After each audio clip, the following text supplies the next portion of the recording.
बिस्मिल्लाहिर्रहमानिर्रहीम, अस्सलाम वालेकुम। उम्मीद है आप लोग खैरियत से होंगे।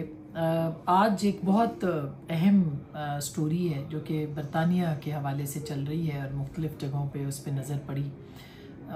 उस पर बात करेंगे, लेकिन आर्मी चीफ़ ने कुछ कहा है, क्यों कहा है, मरीम नवाज़ क्या कह रही हैं और इमरान खान साहब क्या कह रहे हैं। ये तीनों चीज़ें बहुत अहम हैं जो कि पाकिस्तान के आने वाले दिनों का नक्शा पेश कर रहे हैं।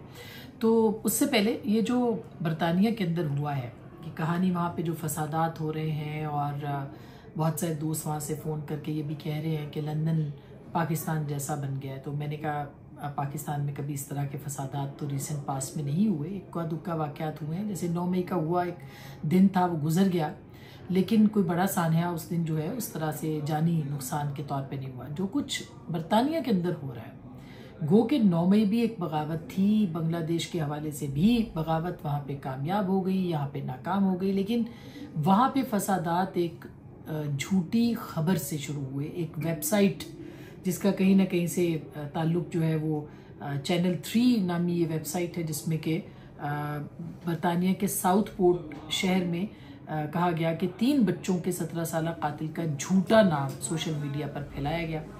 और इसमें भी एक जो कुछ पाकिस्तान के एक शख्सियत या बंदे का एक जिक्र है, लेकिन जो भी मामला हुआ एक फेक न्यूज़ से जो है वो उसका आगाज़ हुआ और उस फेक न्यूज़ ने वहाँ पर आग लगा दी। आग अब यहाँ तक पहुँच चुकी है कि सोशल मीडिया के ज़रिए से जो कमेंट्स किए जा रहे हैं फेसबुक के ऊपर या इंस्टा के ऊपर, वहाँ तक पुलिस पहुँच रही है और नफ़रत अंगेज़ पैगामात के या जो उनका जो रद्द अमल है या जिस तरह से कोई कमेंट कर रहा है या अपनी राय का इजहार कर रहा है, उसको भी अगर वो नफ़रत के पैराए में है तो उनको उठाया जा रहा है। या उठाना तो यहाँ तो वीगो के बारे में बात होती है, वहाँ मतलब ये कि कानून के तहत पुलिस उनको अरेस्ट कर रही है, गिरफ्तार कर रही है, अदालतों में पेश कर रही है।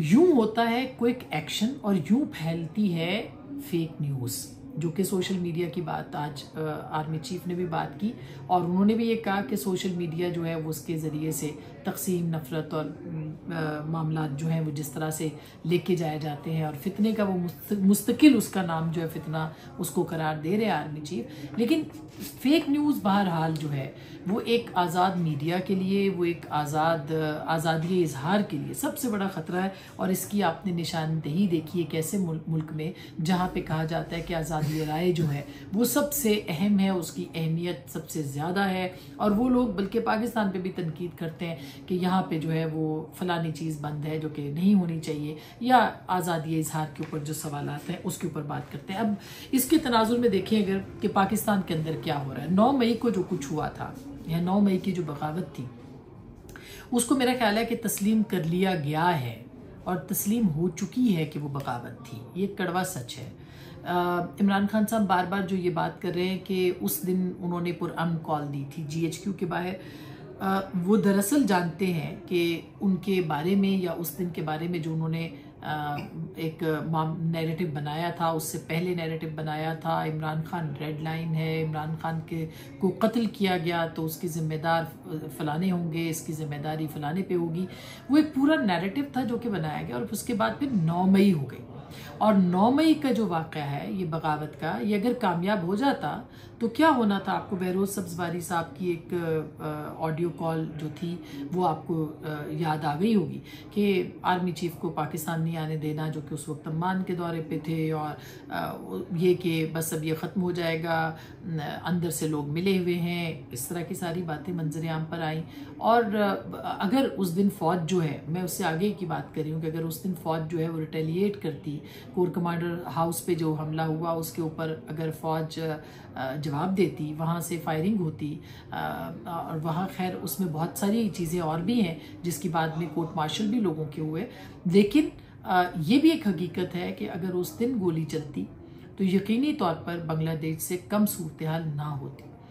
उसको नाकाम वो बना। इसी तरह से ये नाकामी भी हुई कि अंदर से जो बगावत होनी थी वो बगावत नहीं हो सकी और आर्मी चीफ के खिलाफ जो एक साजिश का मंसूबा था वो नाकाम हुआ।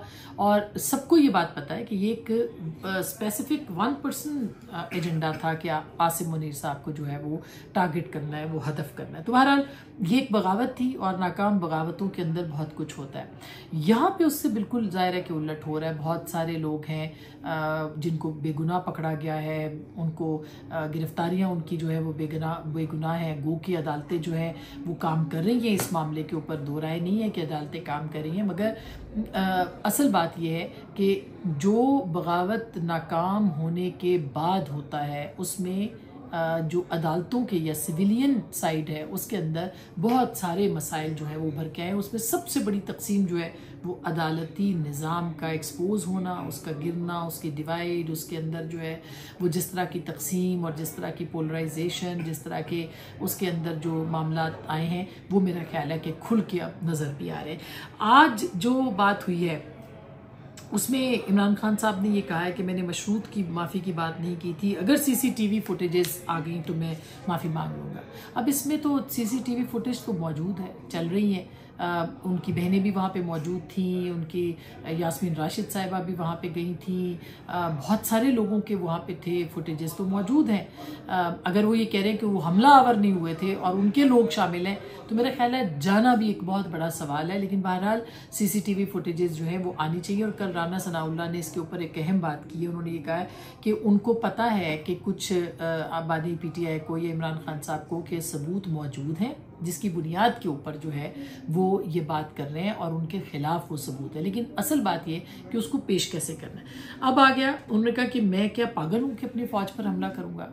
हालांकि अगर आपको याद हो तो 11 तारीख को इमरान खान साहब का ये स्टेटमेंट अखबारों की जीनत बना कि उन्होंने कोर्ट में ये बात कही कि अगर मुझे अरेस्ट किया जाएगा, मुझे गिरफ्तार किया जाएगा तो ऐसा ही रद्द-ए-अमल दोबारा सामने आएगा। ये बात भी दुरुस्त। कल उन्होंने पेट्रोल बम अपने घर से अंदर से फेंकने के हवाले से और उसका नुस्खा तरकीब बताने के हवाले से भी ये इतराफ़ किया है। इसका मतलब ये है कि वो प्रिपेयर्ड थे। अगर आपको याद हो इससे पहले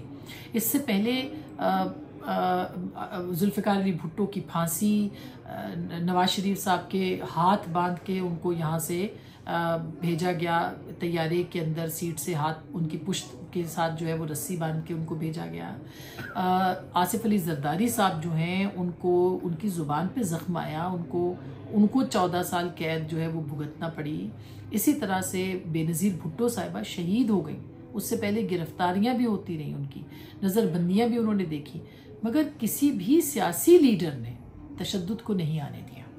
और एक बारीक सी लाइन है इसके एहतजाज के अंदर और पुरतशद्दुद एहतजाज के अंदर, किसी सियासी, और इसको किसी भी सूरत इनकरेज नहीं किया जा सकता, इसको किसी सूरत भी डिफेंड नहीं किया जा सकता। बहरहाल इमरान खान साहब ये कह रहे हैं कि मैंने पुरअमन एहतजाज का GHQ के बाहर जो है वो करने का कहा था, तो ये तस्लीम उन्होंने कर लिया।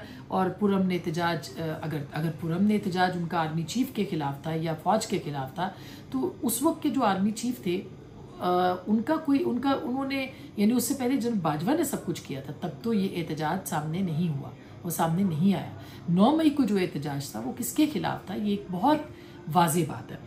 अच्छा, उसके बाद वो कहते हैं कि मुझसे किसी ने मुज़ाकरात के लिए रब्ता नहीं किया, अगर मौजूदा हुकूमत की ज़ेर निगरानी दोबारा इलेक्शन हुए तो नहीं मानूंगा। 9 मई पर माफ़ी के हवाले से राना सनाउल्लाह ने भी अहम बात की।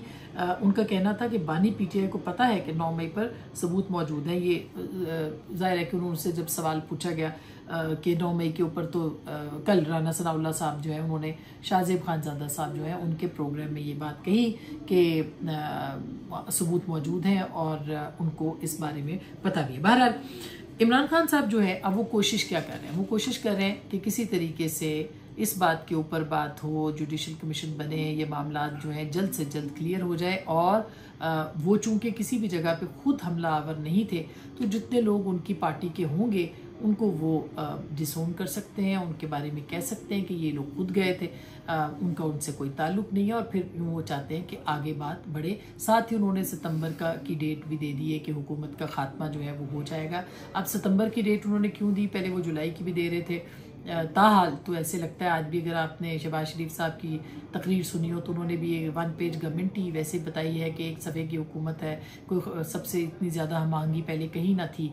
ये उनको याद शायद नहीं है कि इमरान खान साहब भी यही बात करते थे और फिर उसके बाद क्या हुआ, लेकिन बहरहाल ये बात जो है वो कहते रहे और आज भी उनको इस दिन तक, आज की तारीख तक तो लगता नहीं है कि हुकूमत को कोई ख़तरा है। अगर बांग्लादेश की तरह की सूरत हाल की बात इमरान खान साहब करें कि उस तरह का इनकलाब आए, तो इस तरह का इनकलाब 9 मई को लाने की कोशिश की गई थी जो कि नाकाम हुआ है। और उसके ऊपर आज आर्मी चीफ ने और ज़्यादा सख्त लफ्ज़ों में कहा है, जो कि पैगाम वाज़े लग रहा है कि अगर ये इस तरह का इंतशार किसी ने किया तो उन्होंने कसम उठा के कहा कि रब्बे काबा की कसम कि हम उसके सामने जो है वो खड़े होंगे और ये नहीं होने देंगे। तो ये एक बहुत अहम डेवलपमेंट है, एक पैगाम भी है, उसके एक बैकग्राउंड भी है कि इमरान खान साहब ने बांग्लादेश की बात की है। उन्होंने बार बार, पहले वो श्रीलंका की बात करते थे, फिर उनकी आज जो तलबा तंजीमें हैं उनकी तरफ से सोशल मीडिया के ऊपर और फिर जिस तरह से प्रेस कॉन्फ्रेंसेस और पैगामात चल रहे हैं कि कोशिश की जाए कि किसी तरीके से यूथ को सामने लाया जाए। मेरा नहीं ख्याल कि पाकिस्तान की जो यूथ है या पाकिस्तान के जो अवाम है वो इतने बेवकूफ़ हैं या इस तरह के हैं कि वो तशद्दुद पे आमादा हो जाए। ये चंद गिने चुने लोग तो हो सकते हैं और मेरा नहीं ख्याल कि हुकूमत इस चीज़ को या रियासत इस चीज़ को इग्नोर कर रही है कि जो लोग 9 मई के मामलात के अंदर बकौल हुकूमती एहलकारों के और एजेंसियों के जो ये खबरें चूँकि चल चुकी हैं, मैं इसलिए मेंशन कर रही हूँ कि बहुत सारे लोग जो थे वहाँ जो दहशतगर्द थे वो भी उसमें शामिल हुए थे। तो अगर ऐसी कोई सूरत हाल बनती है तो रियासत जो है वो पूरी तरह से इसके लिए तैयारी का कह रही है और वो समझ रही है कि अगर ऐसा हुआ या मुनज़्ज़म अंदाज में अफरा तफरी या इंतशार फैलाने की कोशिश की गई तो हम इसके लिए जो है वो तैयार हैं। अवाम जो है वो बहरहाल इसके लिए उस तरह से तैयार नज़र नहीं आते फ़िलहाल। कल का नहीं पता कि क्या हो, लेकिन अब तक की जो सूरत हाल है उसमें ये बात नज़र आ रही है। दूसरी तरफ मरियम नवाज साहिबा ये कहती हैं कि जुर्म अगर होता है तो उस पर माफ़ी नहीं होती, सज़ा होती है। ये पाकिस्तान मुस्लिम लीग नवाज अब एक बयानिया इसके ऊपर आज जावेद लतीफ़ साहब ने भी प्रेस कॉन्फ्रेंस की, वो बयानिया बना रहे हैं कि सज़ा दें और ये शिकवा भी दबी लफ्ज़ों में आ रहा है कि अगर आपके पास सबूत है तो उनको अदालतों में पेश करें और इमरान खान साहब या उनकी जमात के लोग जो शामिल हैं उसके अंदर उनको सज़ा मिलनी चाहिए। और PMLN अगर ये मुतालबा करती है, जिनकी ये हुकूमत है, तो क्या शहबाज शरीफ साहब जो हैं वो वाकई इसके ऊपर अमल दरामद करा सकेंगे? क्योंकि बहरहाल मोहसिन नकवी साहब वज़ीर दाखिला हैं और वज़ीर दाखिला के ज़रिए से ही एक जो इस तरह की जो इन्वेस्टिगेशंस हैं या इदारे हैं उनके तहकीकाती इदारे उनके अंडर हैं, तो ये हो सकता है। तो ये एक अहम बात है, ये एक अहम पैगाम है, इसको पैगाम समझा जा सकता है PMLN की तरफ से, जो कि वज़ीर आला पंजाब की जानिब से आज जो है वो सामने आया है। तो अब कहना ये है कि पाकिस्तान के अंदर बांग्लादेश जैसे हालात बनाने की कोशिश की जा चुकी है। 9 मई उसी एक कोशिश का हिस्सा था, उसी एक कोशिश का हिस्सा है और ऐसी एक कोशिश और भी हो सकती है मुमकिना तौर पर। लेकिन जो असल बात है कि वो उस वक्त 9 मई को भी ये बगावत नाकाम हुई थी। और आज जो है सोशल मीडिया के हवाले से जो बात आर्मी चीफ ने कही है, पाबंदी किसी चीज़ का हल नहीं है, एक दफ़ा फिर ये बात कहते हुए, लेकिन जो फेक न्यूज़ फैलाते हैं, जो लोगों के किस जज्बात के साथ खेलते हैं, उनको इंस्टिगेट करते हैं, तो बरतानिया की मिसाल जो है वो बहरहाल मौजूद है। लगता है ऐसे है कि इस सूरत में भी, यानी डिजिटल दहशतगर्दी की टर्म तो आ चुकी है, इस पे अब सोशल मीडिया के हवाले से कड़े से कड़े जो फैसले हैं वो भी हो सकते हैं और इसके ऊपर भी जो है वो आगे बढ़ा जाएगा। आज का जो पैगाम था आर्मी चीफ का वो यही था कि इसके ऊपर किसी सूरत भी जो है वो कॉम्प्रोमाइज़ नहीं किया जाएगा और मेरा ख्याल है यही एक वाज़ेह पैगाम भी है। अपना बहुत ख्याल रखिएगा। अल्लाह ने के बाद।